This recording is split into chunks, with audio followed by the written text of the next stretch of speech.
Okay, let's talk about something, I wouldn't say serious. Let's talk about something important. What my clients say often about me when they describe what it's like to work with me is that I help them to feel comfortable when it's uncomfortable to talk about things, that I have an ability to directly challenge them while also demonstrating compassion, patience, kindness, love. I provide them with meat to dig into, exercises that help them to unblock what is keeping them stuck, and practices that challenge them to develop a certain set of skills. And this is because each person that comes willing to work on their emotional intelligence has also decided and discovered that there are things about themselves that they don't particularly like, that they want to change.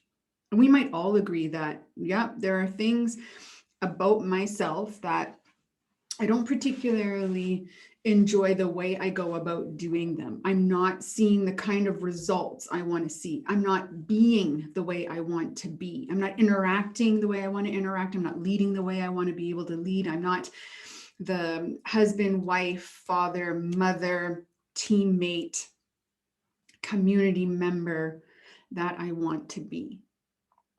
And some of the things we might not really like about ourselves is perhaps we're reactive, that we blow up in anger.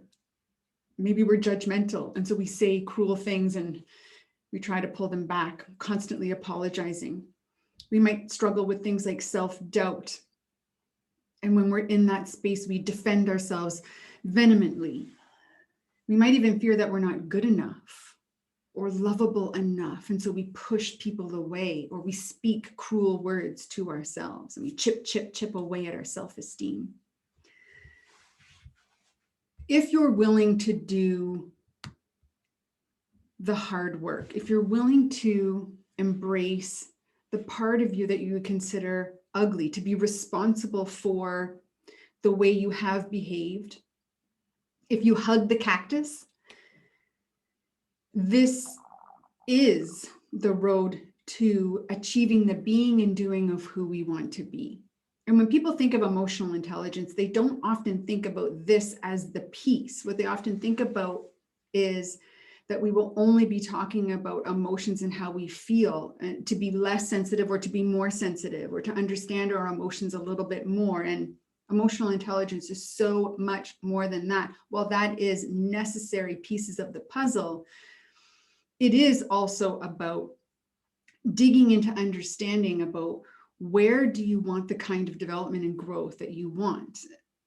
A client of mine this morning, we were discussing leadership, stepping into a brand new leadership role, taking on a team that's 4 times the size, knowing not going to be able to be in the weeds anymore. Now I'm going to have to lead and coach, and discussing the culture that they would need to be able to create, and the level of self-doubt that started to creep up. And how am I going to do that? I don't know how to do everything. And looking at the list and taking a look at, I'm going to have to learn this so I know everything, learn that so I can tell people what to do, X, Y, and Z. I was like, whoa, let's pull on those reins a little bit. This is command and control driving. This is the inner narrative of you must know all answers to be able to lead people. It's kind of like, you don't operate that way.